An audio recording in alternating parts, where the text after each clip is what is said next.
Hello, and welcome to the How to Exit podcast, where we introduce you to a world of small to medium business acquisitions and mergers.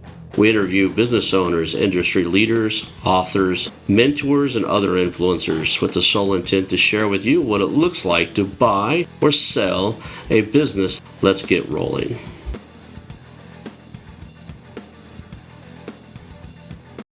And now a moment for our sponsors. I want to highly recommend you get Acquisition Aficionado magazine. Every month, Acquisition Aficionado magazine brings you tactics for business buying and selling you won't find anywhere else. Learn firsthand from industry leaders who share their success stories, featuring in-depth interviews and stories from leading figures in the business acquisition industry.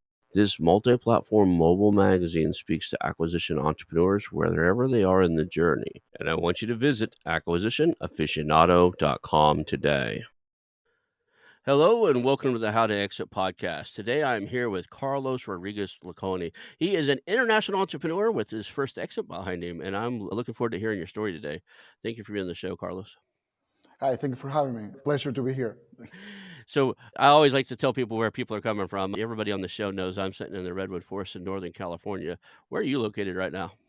Right now, I'm in Salta, in the north of Argentina, like around 1,000 miles from Buenos Aires. So, yeah, really far. I live in Boston, like wanted to escape from the winter, and came down here. And now here is freezing. It's like 50. So the cold weather followed you down there. So let's talk about your story. You grew up in Argentina, Yep. and let's just go. I always joke around like you were born and then you ended up on a show about mergers and acquisitions. How did you end up here? Could you give us your origin story? Tell us about you. So, right out after college, I started a company with a business partner. And where I am from is in the north of Argentina. The agriculture is the most dynamic sector, and that's where basically the money is. And like we just wanted to create a company and do stuff like this. So we started producing soybean, corn, and stuff like that, commodities, and selling. And we were leasing farms from like farmers. But in here, there are more like business people that own the piece of land, but like they don't grow it. So we set up a team that was leasing these farms, and then the company was doing well. Then we started following the trend of natural food and organic food. We started producing chia seeds, and that has been our main product. That company is one of the main growers of that product. We started processing that and then exporting to Europe, mainly Netherlands, the UK, Italy, and then we opened up the US markets in East Coast, West Coast, and chia seeds were a big thing. And then we started growing other stuff, also organic certified, like beans and mang beans and citrus and stuff like that. But everything was going well. This was in '09 when I started the company, and I always wanted to go to the US to do my MBA. And then my plan was just to go to Boston, do my MBA, and come back to the business and continue growing it. And for that, one of my roommates in Boston was from Mexico, and he wanted to do a search fund. So immediately when I arrived, he started talking about that. I said, "Oh, this I had no idea about the concept." So I thought, "Oh, this sounds really cool. Like, tell me more about that." After that, I decided to do my concentration in entrepreneurship through acquisition. Babson College had that program and was one of the few schools that had it. So I ended up doing M&A for entrepreneurs, buying a small business, searching a small business, and a bunch of other classes related to that. And then I did my internship in Search for an Accelerator, one of the first cohorts doing that. And after the MBA, I was still obsessed with the concept. I said, okay, I want to do something with this. I wanted to raise a fund. I tried, but I didn't have my visa at that point. I was on like the 1 year OPT that after you study in the US, they give you.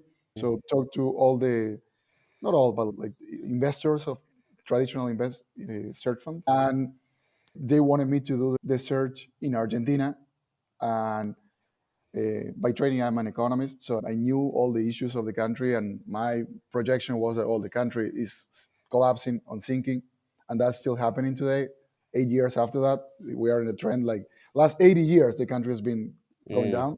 So the search for model is for like stable scenarios and like a bunch of other assumptions that Argentina didn't have. I said, no, I don't see a future going down to Argentina and acquiring a company. talked to a few private equities in the area. They told me, no, you're right. I mean, we are struggling here buying companies and everything. So then my search fund thing and ETA was like out because I basically couldn't. So I decided to open a subsidiary in the US of our Argentinian company and started importing our products, selling in the East Coast, in the West Coast. Then we partnered with the main organic ingredients buyers. Most of Hmm. them are industrials. And then with them, we developed supply chains for cane sugar, citrus, and other products, Yeah. and also grew the business for the European side. And then at that point, I'm living in South Carolina. It's like the 2020, and ETA was going to me.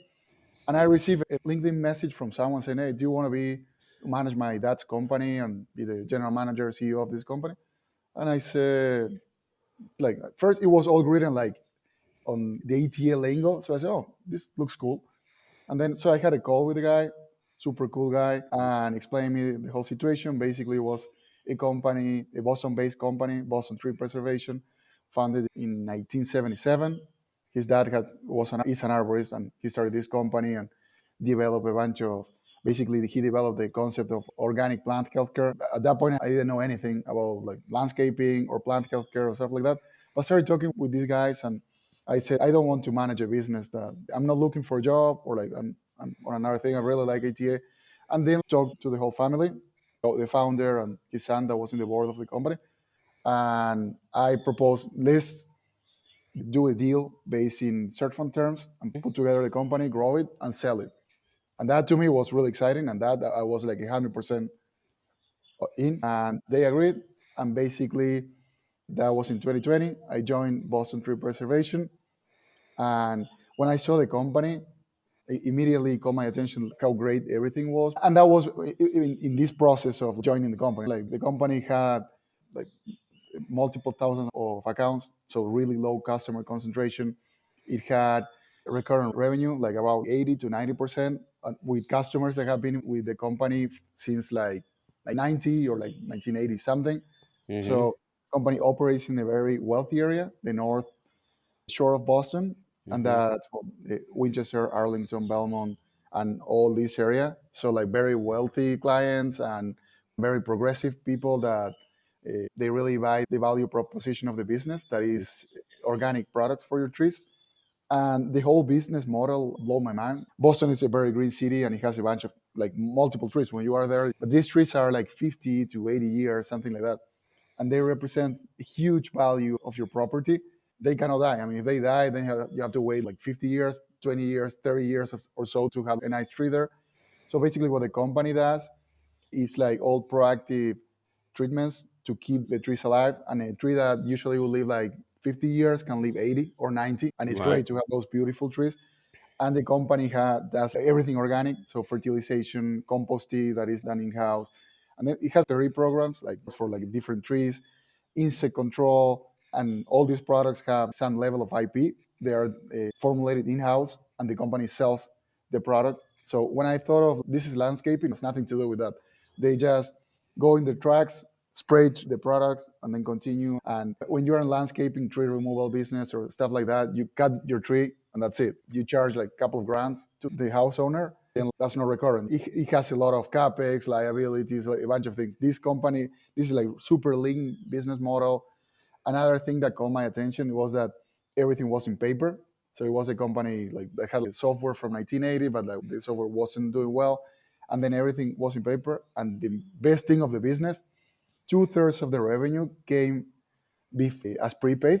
So that to me was amazing. So basically, the company performs the services from March to December, but gets paid for most of it during the winter on the months that the company is not doing anything. So we start with cash here, and then like it goes like that, and you operate out of that. So positive cash cycle. Everything that we read in all the search fund literature was there. So I Yeah. said, this is like the perfect business. Another thing was that what I suggest like to searchers sometimes, and it's like when you see a business, try to see how the business owner lives because basically you are taking over his position and you'll have like kind of his life. So when I met the owner of Boston Tree Preservation, was like an amazing guy, like serial entrepreneur, had Hmm. done like multiple businesses, and then went to his house. He has like a beautiful farm, Mhm. got in the water, and amazing cars, motorcycles. Like all Yeah. his kids are like really good people, well educated. So basically, what I was trying to do in my mind was like, this business can support all that stuff. It's great because when you ask like a small business like that, what is the EBITDA of the business? The business owner doesn't know. Like they're just operating the business and like they don't use all the lingo that MBAs and people from entrepreneurship through acquisition search funds use. That type of signal was the one that I was trying to see, and then talk with the guy. He had started another company. Actually, he invented the guy is Peter Wild. Now it's like family to me. I mean, we were very close after the whole process. But he invented the injections for trees, and it was part of the program of the Mhm. company back in the late 1990s. Then he Mhm. patented that, put his money, raised money from VCs and investors, and created like an amazing business that manufactures the injections, and then they sell all the whatever. It's kind of like the Gillette business model that you have Mhm. like the shaver and you sell all the stuff. So he spent the last from 1999 to 2015, I think, working on that company. That was another signal of the company. Absent owner for Mhm. like so long, and but like the agreement he had there, I don't know, but he's always been living off the small company. So that to Mhm. me was like really cool. So basically, I joined the company. That was in, as I said, in 2020, and great experience. Like nothing to do with like everything we've seen like in classes and like the literature, like to practice. And no, really cool. So joined that company. The first thing we did was a digital transformation, and we put like software and digitalize the whole thing. Now, when someone, our employees, when well, it's not ours. I mean, I'm out of the company, but like, now when they join, they arrive, they get a tablet with all the routing. They do all the systems. Everything goes to the system. So like now we have like perfect trackability of everything and the backbone was like a one of the main software companies, and then we put like well, QuickBooks Online and constant contact for email campaigns, everything integrated, and then field service for the guys in the field, tracking their hours. We switched from like salary to like hourly, and that created a lot of like optimization in terms of like expenses, more efficient. Mhm. And the one thing was that we were in the middle of a change while I was learning the business. So that's like you're like basically like what I usually suggest is sit there, see a whole year, and Mhm. once you understand what each bottom means, then start like changing stuff. But that wasn't our case. Our case was like in just join and changing everything or digitalizing everything basically. But yeah, no, great experience and met with great guys because basically in a service business like that, the people is the business. Mhm. The company had people that have been with the business for 20, 30 years. There were a few that had been since 1977, still Mhm. there. So like these guys like knew everything. And to me, what was different, like different experience because like I come from farming, but it's different. Let's put it this terms. It's been difficult, or not difficult, but like new to me, managing a blue collar force in the US, being from abroad and having this accent. And these people in Boston, and they're great guys. I Mhm. had a lot of fun with them. But they are like the most Bostony people you can imagine. Red Sox hat, it's snowing, and they're wearing shorts, and they have the Boston accent. And they never probably talk to someone that is not from New England. And then like someone, a foreign guy like me comes and okay, now this is like the general manager, CEO, whatever. That was really cool. I really enjoyed that experience. And then basically, when I joined the company and the whole plan to fix it and sell it, when I was there, I thought, oh, I mean, I should buy this, but that wasn't the plan. And the agreement was like, okay, increase and maximize the price of selling. So the funny story here is that once the company was growing and all the accounting fees and everything, like now we have companies ready for sale or in the process for that. I mean, because it's like an ongoing process. And then I posted the deal in Search Funder. So posted there and got 50 people reaching out to me. And I was just testing the waters. We're not like, at that point like ready to sell. Of these people, I knew a lot from the Mhm. conferences and like interesting. Like two of these of the main candidates that we had for selling were had been like classmates at Babson from me, and that was oh yeah, they were like my friends, not friends, but like I knew them a lot. So signed LOI with one of them, went through the process, and at that point, I'm a seller. I'm just trying to put like the maximum price and whatever, and like trying to negotiate. I thought Mhm. that the dynamic was going to be like negotiating and like reaching a price. So I put, I know, six times EBITDA, something like that, like really high, or like when they will lower, like, Mhm. and then the guy couldn't get financing or and investors and everything. It took us 3 months of due diligence, and then I mean, that deal went down. And then I said, in my mind, I was thinking, oh, like now that if there's a deal that cannot be approved, it creates a noise. So like we didn't have a lot of chances here. Like so I thought, no, now we have to like all what we've done, we'll do like a better job now. I reached out to one of the guys that was in my list of potential buyers. Also a guy that he's a Harvard educated, but he was going to have some classes on entrepreneurship through acquisition as a listener because he's older than me, and he had done his MBA like 10 years previous, but got obsessed with the concept and was doing it. Had a search fund and wanted to do a search fund, and at that time he was in the class, so went through the whole process with him again. And but this time we were better prepared. Put like the market price for that, and then like work on the whole debt coverage ratio and everything so that everything would be feasible at this time. Mhm. And then through the community, the search fund community, all the professionals that I use, I will get it from like the community, which is great. Like podcasts like the one you do, and there are other guys like listen to all of them and then mention something and then you take steps. So actually, this really helps prospective searchers and searchers what you do.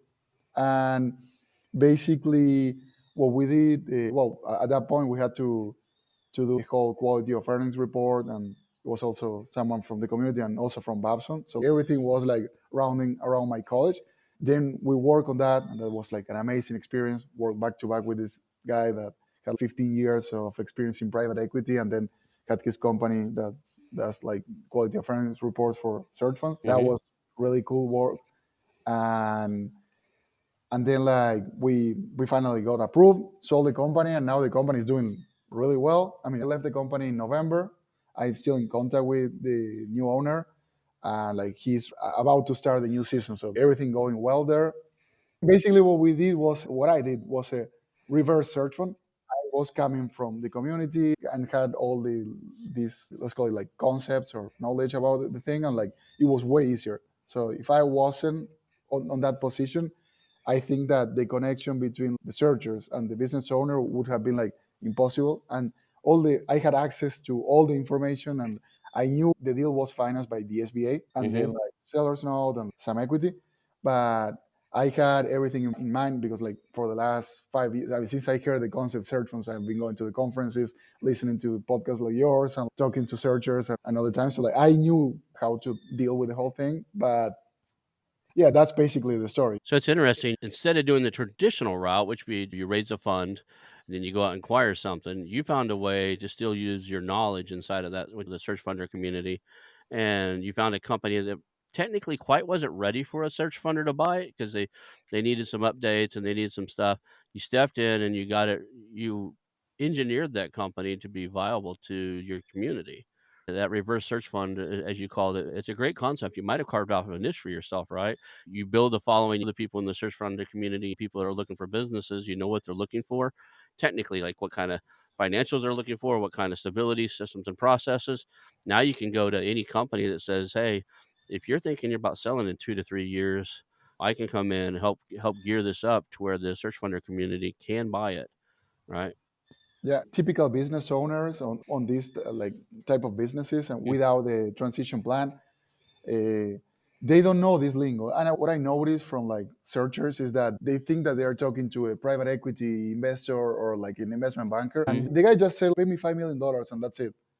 Don't come with 4.5 times like and then the cash flow and like whatever. No, like he doesn't want to listen to that. Yeah. And we experienced some of that. But the good part of the story is that I was in the middle, Yeah. and so I was translating both sides. Yeah, but yeah, no, you're totally right, and that's potentially a path of like Yeah. going joining companies and yeah. So if you look at what happens the most of the time is you're either your investment banker if it's a deal over 10 million or your broker if it's a deal under 10 million. the business owner gets educated in this process by an advisory of some sort. So if you go direct, all you guys out there, if you're doing search funds and stuff and you're doing cold outreach, what he's saying right there is that they don't know the lingo. So you don't have that intermediary and they're teaching them what to expect next. I've talked to business owners that they don't have a clue what an LOI even is. And Yeah, then I had one guy say, "Why would you even send me something that's non-binding? Is this like a hollow promise or something?" He was offended by the whole concept of an LOI that's non-binding. yeah, and Yeah. especially like people that are like in their 70s. I mean, we're dealing with baby boomers, and like they don't want to deal like the whole process is really long. It took us 9 months for Yeah. like due diligence, that like getting the funding, doing the whole thing. At that point, like the level of uncertainty, and I had that level too. Like say, oh, Mhm. is this happening or not? Like, but I can imagine someone that doesn't know the what we are going through. Mhm. Obviously, like you can explain, but in their mind, someone is coming with cash and saying, "Okay, here you have it," or we'll just do a set like a earn out or something like that, like for a Yeah. part. And but that's what they are used to, not like this whole thing that well, Yeah, they don't understand. They don't get it. Like one of the guys, like he'd had 2 businesses. He was trying to sell me the smaller of the 2. He'd already sold the bigger of the 2, but he sold it to a competitor that basically reached out and said, "I'll buy this thing," and gave him a price, and it closed fast. I said, "If it closed that fast, your price was probably too low. They probably would have paid more." But anyway, because they didn't do much due diligence, they just snapped him up. And then so he starts talking to me and he's, "Look, at some point, I was walking through the process we needed to go through, like what due diligence does it look like?" He goes, I paid more for my house in Florida than I'm selling you this business for. And I just wired them money and we did the closing online. So if you want it, you want it. If you don't, you don't. Just tell me this." He goes, "I want X amount of money for it. I'll give you my balance sheet and I'll give you my income statement stuff, but I'm not doing all this other stuff." And I was like, we had to explain to him that's the process. And because he had another experience of selling something fast, he's like, "Now I just sold my other one for $27 million or whatever." It was in the high 27, 30, somewhere between 27 and $30 million. And he goes, "They didn't do all this stuff." And I was like, "They probably would have paid you double for that." and I think that so like really small deals, Yeah. like the mom and pop shop, that's like you do it in a napkin. No, you go sit there, whatever, payment. Yeah. Once you get through like between I don't know, maybe 2 to 3 million to like 5, Yeah. those deals are like really complex because if you're going to be using it, or the buyer is going to be using SBA loans. I mean, that's federal money, so like they need everything need to be audited and perfect, and then like a deal like that takes a lot of complexity, Hmm. and it's probably more difficult than if you buy a company that is 10 or 15 million dollars. The accounting is there better, and then like you obviously go to a large company and they have like perfect systems. If you go to a company like below $5 million or like probably less, all the accounting is like messed up. Usually the expenses from like the small business is the owner and everything Hmm. is mixed, so like it creates a lot of difficulty on that matter. And yeah, yeah, So you probably already know this, but a lot of guys listening may not. So I'm going to explain something real quick because on the SBA loans, a lot of people think that an SBA loan is a government loan.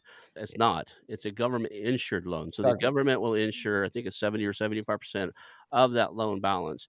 And I don't know if it's all the time, but a lot of the bigger lenders, the government doesn't actually approve the loan at all. The bank approves it, and the only time the government actually looks at that, it's like an insurance policy.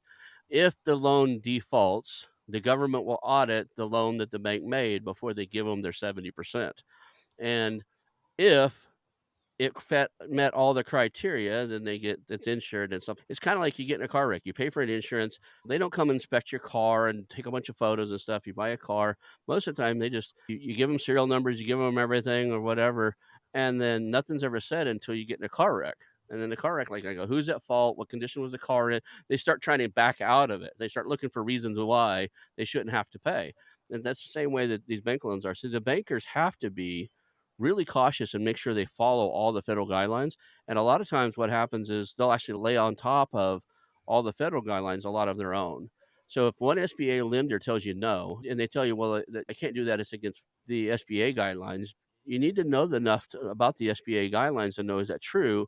Or is it in some guideline that bank layered on top of the SBA guidelines? And it's very often the case where it's a secondary. And a lot of people also don't know that a lot of the SBA lenders out there, the banks that loan money that's insured by the small business or the SBA loans, they have specialties. And they'll tell you, "We'll loan to anything." But you say, "Okay, what was your last 10 loans to?" And they'll say, like in Oklahoma or something where it's very common, they'll probably say medical supplies, medical research, automotive, that type of stuff. But you say, I'm a tech software company, and they've never, most of those banks have never, there's not very many of them around. So those banks have never done an SBA loan to it. You're less likely to make it through their board approval. So if you get told by one, I know of about 3 or 4 search funders that went through 6 banks before Yeah. one of Well, them said on the same deal, before one of them said yes. I know quite a few that go to 2 or 3 before they get that yes. The first lender says no, and they realize that it wasn't because of a federal guideline or anything. It's just that bank said no, so they go to the next one and they get it done.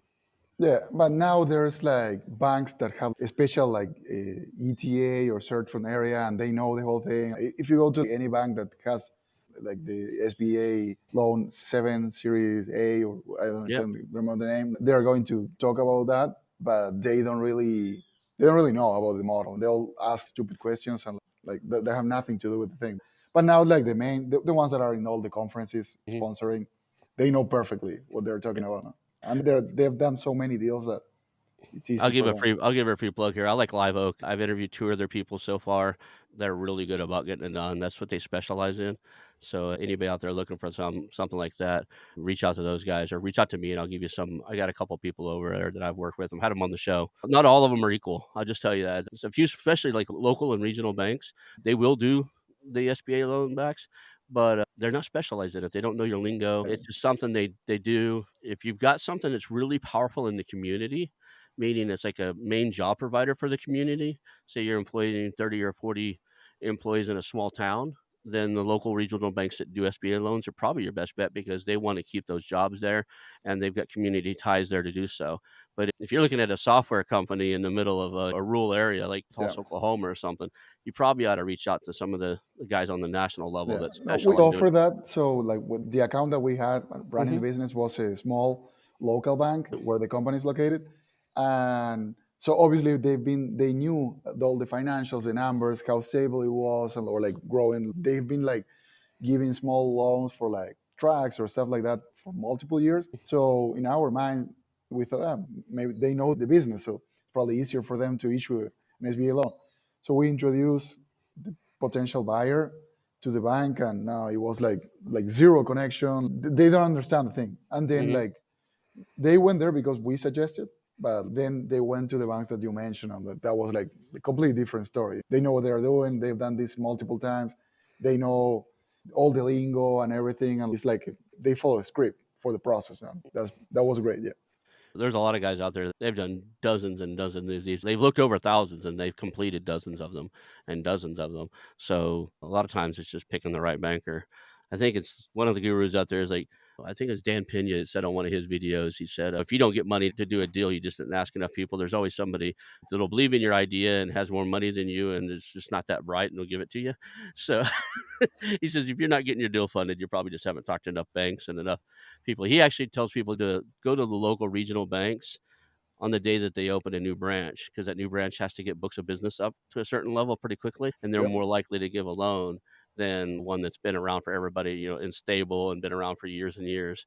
He says, find your local, community bank or whatever that does these type of loans, and they just opened a branch in your town, and then rush in there on the opening day because they got to get some business on the books. Yeah. No. Absolutely. Yeah. So there's creative ways to get it done. So tell us about kind of where you at now. What are you doing next? I see that you're back in your hometown, but what's the game plan, man? I'm still living in Boston. That's where I'm Hmm. based, Hmm. and my idea now is to.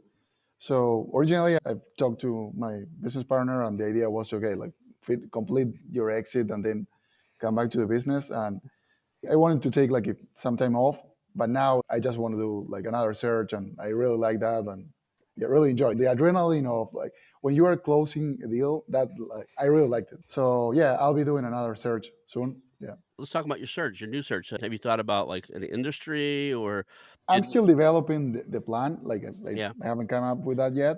So I come from the industries that I know are like food supply chain, well, landscaping, plant healthcare. I'll end up doing something like that, or especially I need to like the final product. And like so by training, I studied economics and finance, but I went to like farming and stuff like that because I like to the plants, trees, Hmm. and something like that, like simple Yeah. like as that. So yeah, some people buy like back or stuff like Yeah. that. When I see that's not exciting for me. And then or type of business services like that. But like in Boston Tree, I really enjoy like things that we did. For example, like some days I would just go with the business owner on a truck and go all over. So now I know all the towns in Boston and then like Cape Cod. That to me was like really cool going, driving. I'm obsessed with motorcycles, planes, cars, anything that has an engine. So some days I would just say, oh, this day I just want to. And it was an amazing experience, like getting all this knowledge from someone that had 46 years of experience in the industry. And the guy, like, I mean, if you want, one day we can have him in the show. Like, typical, like, great American baby boomer. And to me, I don't come from that culture, but like, I really was trying to learn from that. Like, that generation, like, baby boomers are a great generation. And learned a lot from the guy. It's like now when we were working, he's the owner of the company and I'm managing his business. Like we cannot be friends. Now we're friends. After we sold the business, I spent Thanksgiving at his house, and I think like the point of my story is like I'm coming from the opposite side of the world, coming to Boston. And then ETA is more for like local people, and I would do the same. If I was a traditional investor and someone from the other side of the world comes and says, "Why would I go with you? Okay, you're going to a good school and everything. You had like interesting experience, but why would I fund you instead of someone that is local and that knows everyone and that's been here forever?" And I think that the point in this story is that for international searchers is that it's totally feasible. And the US has this open culture that you can adapt. And, I mean, it's totally feasible. Obviously, it's more difficult, but yeah. And my path wasn't the traditional path. I had to set up my own company in the US, got my green card. But when I was doing that, I knew I was going to be back to ETA. So like I said, okay, I'll put it off for a little bit because I only have 1 year of visa. Right. But then I knew that when I have it, I'll just try to do it again. And instead of me going and doing the whole thing, everything came to me. And that's another point. I think the people, they found me on LinkedIn Mm. because I was, well, living in Boston. At that time, I'm living in Charleston, South Carolina, but like my profile said Boston. The company is Yeah. in Boston. So it said Boston, then MBA, agriculture. They thought so. This is like arborist and Hmm. landscaping, but they thought I was a farmer. I'm more like finance and numbers, like not a farmer. But I used to manage a farming business. I come from a family of farmers, but in their mind, and then I also like little signals. Like I did my internship in Search Fund Accelerator, and they saw that and said, "Oh, this guy knows about like small businesses, transition." And eventually, they wanted to grow the company for 10 or 15 years. That's what like they had in mind and sell it, but I said no, and I just wanted to do it fast. Like I was more excited of the whole process than operating a plant healthcare business. It's okay, but like I'm more obsessed with doing the whole process, like starting a company or joining a company, growing it, selling it. That was it, and the sale was like So enjoy I, so I'm much of that. I'm interested in the like what they were doing just because I one of the businesses I own is a pest control company in Oklahoma, and with the simple, I don't think any of my techs have the. I think we have to get a fertilization designator. Like we got to go take another test in order to spray fertilization. Actually, I think we do have it because we mix some stuff with the grass stuff. I think two of my guys do because they on the side they own lawn businesses too. Anyway, I just have to look at all you got all these designators of things you can. I know the ones we don't have, right? I can't do crop dusting. I don't have the that, and I don't do anything that's aerosol. Like you have to put the gas mask on and do fumigation. I Yeah, don't have it. that was the whole thing from Boston Tree. Yeah, It's the only company doing organics. Or some companies do it, but like Boston, like their thing, we are 100% organic. Everything is organic. No other problems than that. yeah, But it's a different type of customer. If you want, there's some sort of trade-off in landscaping. Do you yeah, want to have like your lawn looking like a golf course when you see that beautiful? But for that, you have to put like synthetic fertilizers and like chemicals and everything. And then the organic doesn't look like that. But yeah, but nowadays, like everyone wants, you don't want your dog eating like chemicals or something.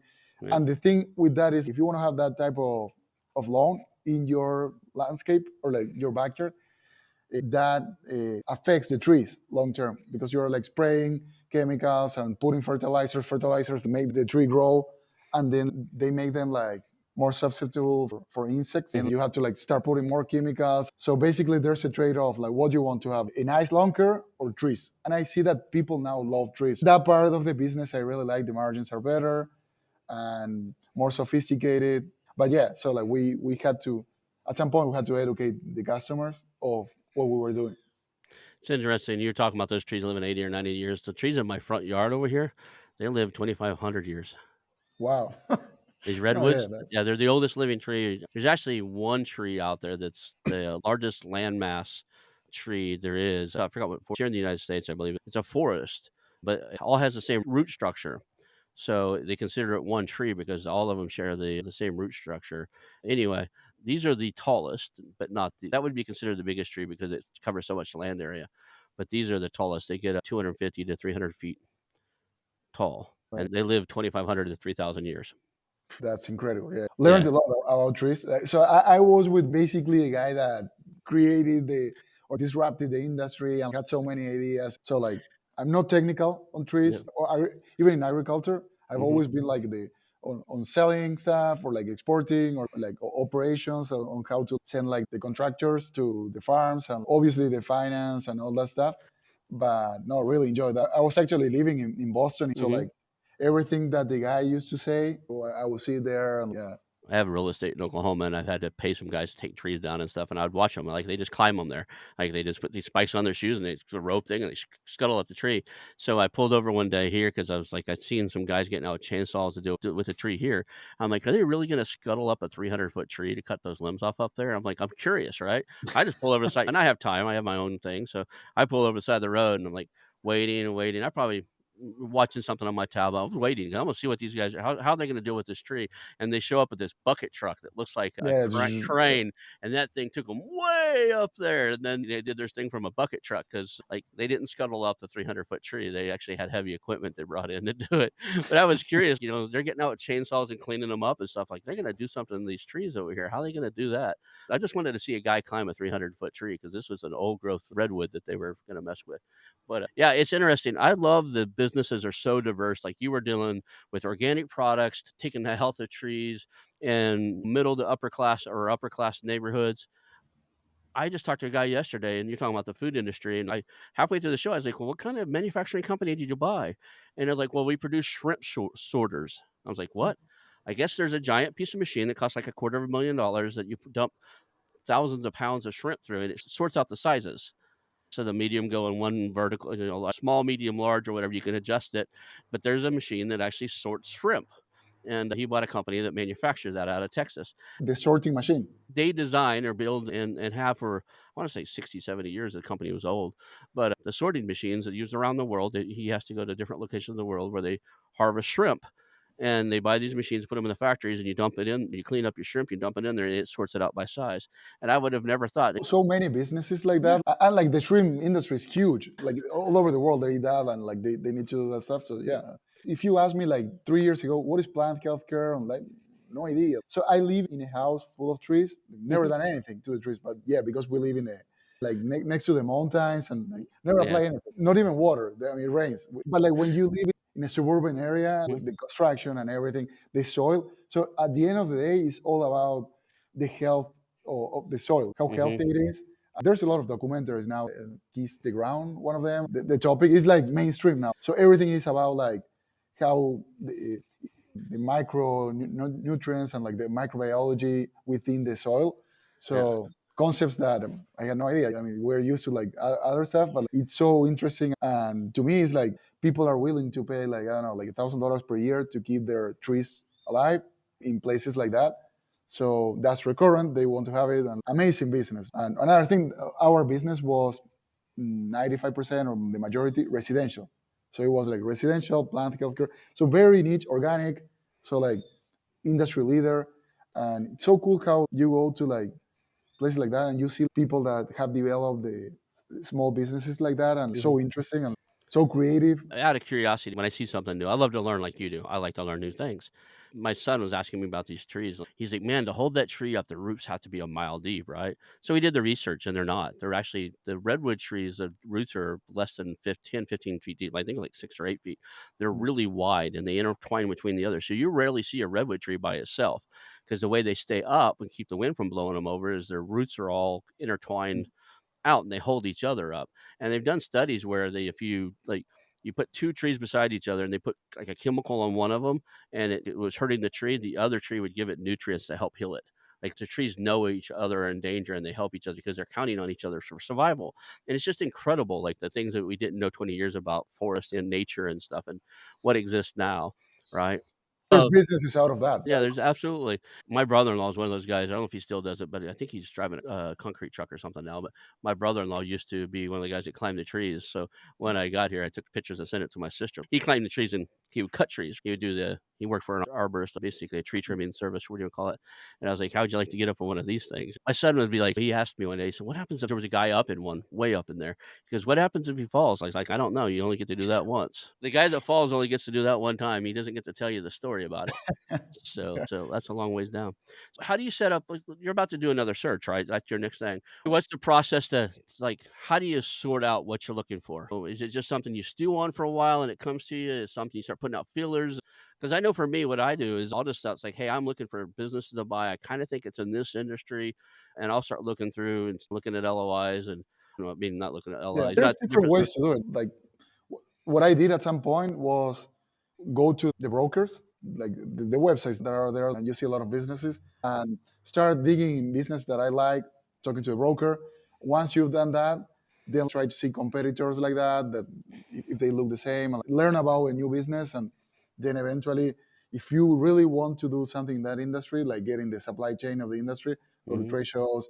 If you're talking about like landscaping, go to places that they supply stuff for that, and these people will know. Oh, there's a guy that is 70, probably Yep. selling or like stuff like that. That's what I do. In my case, like as I say, I like to see the final product. In this case, our services, so taking care of some of a tree in the case of us tree. But yeah, like I would try to do something in an industry that I know, and Yeah. like, because the asymmetry of information is so big on the negotiation with a business owner that at least I want to know like 60% if you know the industry.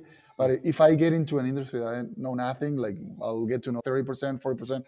Then you're negotiating with someone. So that was also the asymmetry of information was something also we consider when selling, and I was considering that the owner he did not want to sell this to a strategic buyer because he wanted to keep his crew and these people are like his family and all Mhm. this stuff that you read on entrepreneurship through acquisition is actually true. They really care about the people, they care about the legacy, and we're thinking at some point, or I was thinking like, oh, why don't we just sell this to one of the big guys? And he said no, first of all they'll just change the name immediately and put it there and probably change all the processes we've been doing here and then Mhm. replace the people. So like he was really in the conversations that I have with him, he was Mhm. really interested on that. The new guy also is a smart guy and understands that the culture of the company and the knowledge is down there. Like he needs to keep everyone happy and keep jobs. And at the end of the day, that's the whole purpose. One of the purposes of this whole thing is like keeping businesses, keeping jobs, and that's why I guess that's why there's a, a program Mhm. insured by the government, like the SBA, like keeping jobs like that. Okay. So, if somebody has a usually at the end, I always end up with the, like, how do we reach out to you? How do you contact you?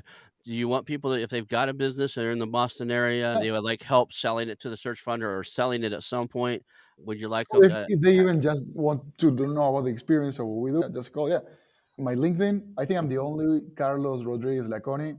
Just reach out and I'll be happy to like have a call. Or if you're around Boston, we can have a coffee around or whatever. Like now I have plenty of time because I'm like taking some time off and like really enjoying doing stuff like the one I'm doing today, telling you our story. And Yeah. yeah, So, you reach out to you through your LinkedIn, and if you've got something that, would be of interest. What about if other podcasters are listening here, you wanna go on some other shows and tell them your story? yeah, of course. I mean, and especially like among Latin Americans, when you go to an MBA, all the Latinos are doing finance and M&A and stuff like that. And like the concept is like really popular Mhm. among like in our M&A class, like 50% was Latino and like Latino from all the countries and Yeah. Spain too. So like the concept of being a CEO and like buying a small business in us, this will sound like a journalistic thing. But when you say like IT and stuff like that, like people from Asia, like Mhm. finance Latinos, that's what I've seen in MBAs. It's totally feasible. We Yeah. really like to do this. And in my case, I wanted to do a search for in the US stuff. Now they've changed. They have like in MBAs you can do STEM and you have Mhm. 3 years and the searching is two. So now an advice that I would give to people like that, if you want to do this, do the STEM program, 3 years, then you have more chances of getting funded by someone, because when you talk to an investor, yeah, we'll search for 2 years, and then you have three, the extra year, and then you can do like a apply with the company that you acquire for your visa or something like that. I think that it's important. Okay. How about words of advice for other search funders? We both participate on searchfunder.com. You went through college for it. You've got friends and this stuff. If you could leave them with anything we said in the show, or just like three main topics or three main points, what would you say to the other guys out there trying to land their first business and do their first search fund deal? Being involved in the community. Originally, I was skeptical about this, like when all these podcasts like yours, like that Mm-hmm. website that you mentioned, or something, or even the conferences, you go there and they are like repetitive, the same thing. But like being close to the community, everything I took from, I basically did this reverse search fund through that. Yeah. Use all the resources, listen to these people experiences, go to conferences, use these websites. And then I got like the lawyer from that website, the Mm-hmm. quality assurance report guy from that website, the buyers, everything. So it really works. I mean, it's a great tool for searchers. That'll be one. Another is try to connect with the business owner, and like don't come with very sophisticated financial lingo. The guy just wants to sell the business, and first of all, he's going to give you like 3 minutes of his time. If he doesn't catch your idea there, because they come and usually a searcher will come and say, yeah, I'm doing a search fund. Well, a search fund, 10 investors, units, I have this and everything. If you go that road, you've lost it. The baby boomer that is listening to you. So you have to come and like, connect with the guy, and like eventually, if he trusts you, and that's more like how to connect with the person. There's not a script for that. You can just go make a few jokes, you're funny, and then like you share something with the guy, and that's it. And then like another thing that I would say, like the cultural thing is, it's not like a limit. I come from Argentina. We play soccer. We speak another language. Nothing to do. And all the guys that I was talking to in the company, they were like fans of the Bruins hockey, and they didn't know that even Argentina was playing the World Cup. No one cared about that or stuff like that. But then eventually you find like a few things. I mean, a few guys there had like good sense of humor, and I laugh. So like they would start making jokes, laugh. Then you connect with the people. Go have like with the team. And obviously, like you're a general manager, and these people are like employees. You know, it's like, Rapport is everything, right? yeah, yeah. Another thing that I noticed is like all these people were like super smart, and they probably didn't have the opportunities you and I had, but they were like super smart people and like, hardworking, and yeah, that's what makes a great company. And like they kind of auto selects, Mm-hmm. because we'll hire young kids with college degrees, and that they had a passion for like soil and nature, but it was all like not real. And then like they will join here, they will lazy, and then the crew of people that have been with the company forever, they will like just say these guys, and they will reject this kid. So that to me, because in business school they talk a lot about culture. That was Mm-hmm. something, oh, especially in a small business like that. I mean, you can even Mm-hmm. see that. Awesome. So I get it. Rapport and culture are critical. I got a team of people we're working on right now. We're putting together a book on the culture side of the deal. That basically, it's actually called Not Two Sides. Basically, not an us and them thing. If you don't build rapport in any type of B2B transaction, if you don't build rapport, it's usually not going to get done. Well, I appreciate having you on the show today. So let's call that a show and hang out for a Yep, few seconds, and we'll call that a show. perfect, excellent, thank you. Hey, it's your host, Ronald Skelton. I want to thank you personally for watching the show today and invite you to call our new hotline, 918 641 4150. That's 918 641 4150. Call us and tell us about our show, ask questions, suggest a guest, or even tell me about a business you have for sale, and we'll reach back out to you. Again, that number is 918 641 4150. Call our hotline, leave us some information. Thank you. I want to announce our new channel partners, the ITX Marketplace. Since 1998, ITX has created $5 billion in value by selling more than 225 IT businesses in 20 countries. ITX works exclusively with IT-enabled businesses generating between 5 million and 30 million who are ready to be sold, and M&A decision makers who are ready to buy. For over 25 years, ITX has developed industry knowledge that helps determine whether a seller is a good fit for their buyers before making the match. ITX Mergers and Acquisition Marketplace we have partnered with has a proprietary database of 50,000 plus global buyers seeking IT service firms, managed service providers, Microsoft service providers, software as a service platforms, and channel partners with Microsoft, Oracle, ServiceNow, and the Salesforce space. If you have an IT-enabled business you're ready to sell, I want you to visit the itexchangenet.com/marketplace. How to exit. That link will be in the show notes. Visit them now.